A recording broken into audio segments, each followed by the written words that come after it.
Hi everyone, welcome to Learn to Decode English. In this video, we are going to practice some American English listening comprehension. So today, I'm going to discuss with you some of my own experiences with language learning strategies and softwares that I either did or didn't like, or that were or were not successful for me in my own language learning practice. So in this video, we are going to try to get through the whole thing without any cuts, so you can hear what natural American English sounds like, mistakes, vocal fillers, and all.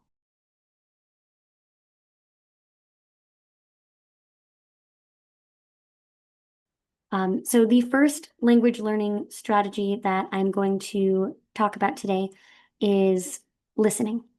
So listening, I think, is a really good language learning strategy. It is not the only one, of course, and it shouldn't be used all by itself because there are definitely other areas that need improvement other than just listening, but listening is a really big one. And the reason I think listening is so important is because it can train your ears to hear the correct sounds, phonemes, words, intonation, um, rises and fall in a sentence that you need to speak like a native. So when you are listening, you can try to pay attention to those things, or you can also just surround yourself with it, like play English podcasts, watch movies in English or TV shows, even music, but that's a little harder to pick out the intonation in. But you can just try to surround yourself auditorily with the language that you are trying to learn. So that's when I think listening can be helpful. When I think listening can be uh, maybe not the best learning strategy is when you are either multitasking too much or when the listening is not relevant to you. So, for example, if you are trying to get work done, like I have to do a lot of writing for my work, and if I try to listen to my target language while I write, I completely tone out whatever I'm listening to, and maybe I'm subconsciously taking in some of it, but it doesn't seem like it. So I would say that type of listening doesn't really help, and usually I just end up feeling frustrated when I try to do that type of listening practice because I didn't hear anything, and then when I catch a moment of the audio file that I'm listening to, it doesn't make sense. I think a way that you can do this, listening while multitasking, is maybe if you listen to a movie or something that is good background noise, but you don't really have to pay attention to, especially if you've seen it multiple times. So I think that type of listening practice can be really good. One type of listening practice that was not my favorite was those tapes where you listen in your native language and then the speaker repeats it in your target language. And not really for any specific reason other than just that I didn't feel like it applied to me. I just didn't like it that much because I think it was very travel centered, the tapes that I was listening to, or it was like for maybe situations that I wouldn't really be interested in experiencing or doing or anything like that. And so it felt very irrelevant to my language learning. And it didn't really teach me the language in a way that I found helpful.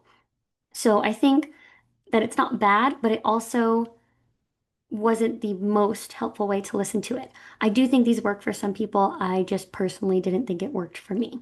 So on to the next strategy that I do or don't like is learning a bunch of vocabulary words. So I do like vocabulary. Vocabulary is great. And I think it's really important to surround yourself with new vocabulary words and try to gain as many of them as possible.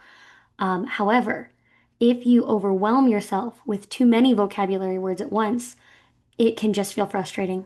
And I think for a lot of language learners who maybe are learning out of necessity or not necessarily because they love language, but because we want to expand career opportunities or open our doors to communicate with more people, gaining multiple vocabulary words all at once can feel really overwhelming and frustrating. And I know that if I try to learn too many vocabulary words at once, I just feel like there's too many words in the language and I'll never get there. So, what is, I think, more helpful is limiting your daily vocabulary to focus on maybe 5 to 10 words. and maybe even 5 to 10 words every few days or 5 to 10 words every week, depending on how busy you are. And that's not to say that you'll only learn 5 to 10 words every week, but that you will focus on a smaller list of words. If you try to focus on too many at once, I think it can just feel like too much. So I would maybe recommend targeting a few words, still surrounding yourself with as much vocabulary as possible, but writing down a goal of how many words per week you want to learn. That also takes into consideration how much time you have to dedicate to the language. Because if you don't have a ton of time today, if you don't have a ton of time to dedicate to the language, it's going to make things a lot harder and more frustrating if you're trying to learn more than you have time for. Another tip for learning vocabulary that was given to me by another language learner who is helping me out is to try to use the vocabulary words in interesting or relevant sentences. So instead of just repeating the word again and again and repeating the definition again and again, try to use it in a sentence that you might actually say.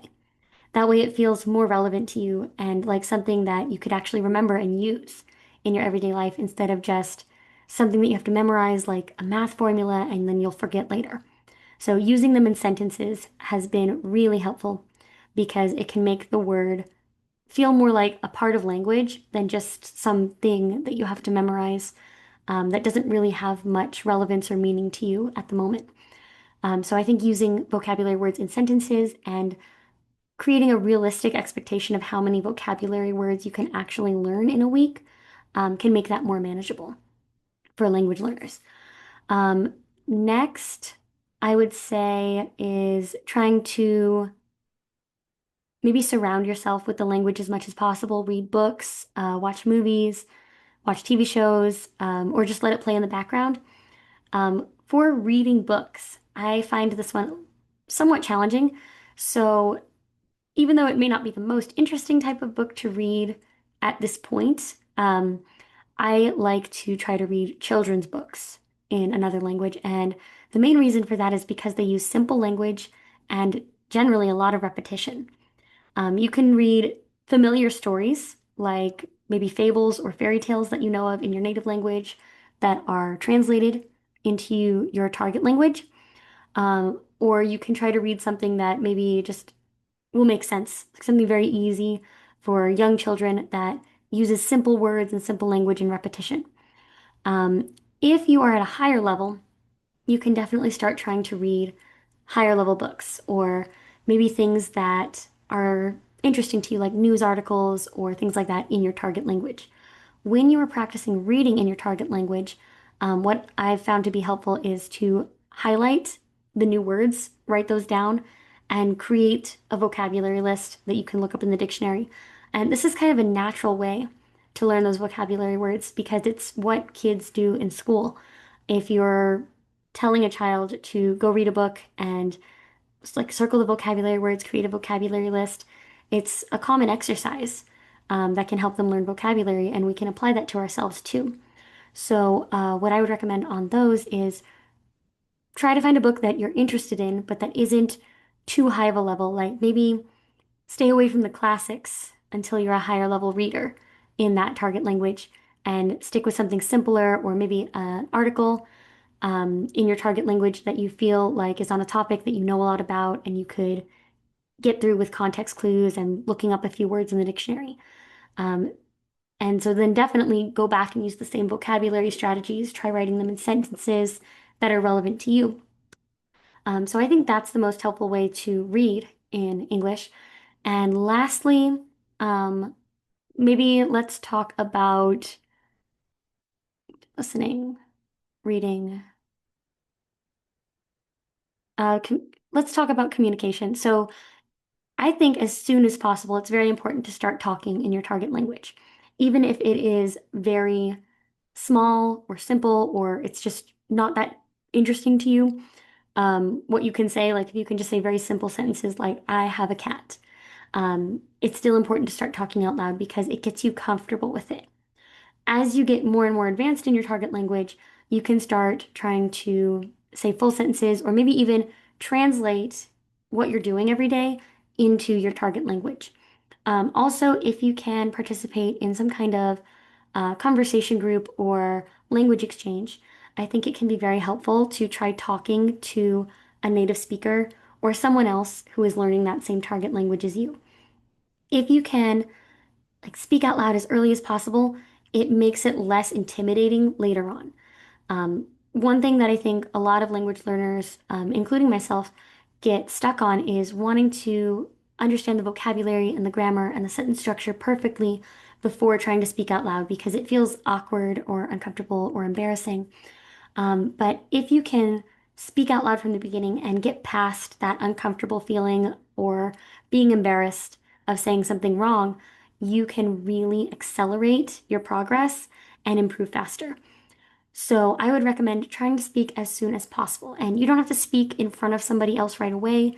You can just maybe record yourself, or talk to yourself around the house, or talk to someone else who's learning at the same time as you. That can feel a little less intimidating because you'll both be making mistakes. And then eventually start working up to just saying something in your target language every day.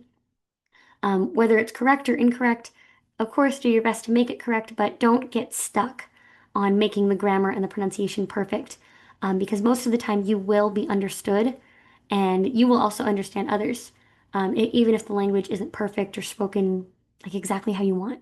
So try to speak out loud as soon as possible. I would definitely say that is something that is helpful to do as you're learning another language and something that has helped me a lot in just forcing myself to speak that language out loud, even in uncomfortable situations with native speakers, or with my teachers, or with my language learning friends who are learning the same language.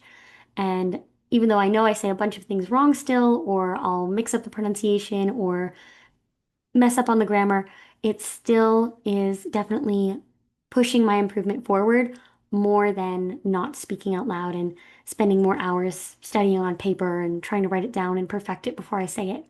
It also is much better for conversations and getting used to natural communication if you can just like feel okay speaking and making mistakes because native speakers make mistakes in their native language sometimes too. So it's really amazing to learn another language and be able to speak it at any level, but especially at a level where you can communicate with others. So rather than feeling embarrassed, you can kind of pat yourself on the back and give yourself credit for all of the hard work and effort you're putting in. Because even though it might feel embarrassing or awkward at first, it is a very big achievement and definitely something to be happy about and give yourself some credit for. So definitely speak out loud as soon as possible. So those are my main takeaways from my own language learning process. I hope that this was relevant to you and that you enjoyed it. And I'd love to hear from you in the comments. What are your favorite ways to learn another language? How do you study? What do you think is the most effective? And do you agree or disagree with my opinion on language learning strategies? I hope you found today's video helpful. And if you liked this video, please remember to give us a like and subscribe to the Learn to Decode English channel. Me and my language learning team will be posting videos here almost every day. So we would love to have you here in the community and learning languages with us. So until next time, always keep learning, and I will see you in the next video. Bye!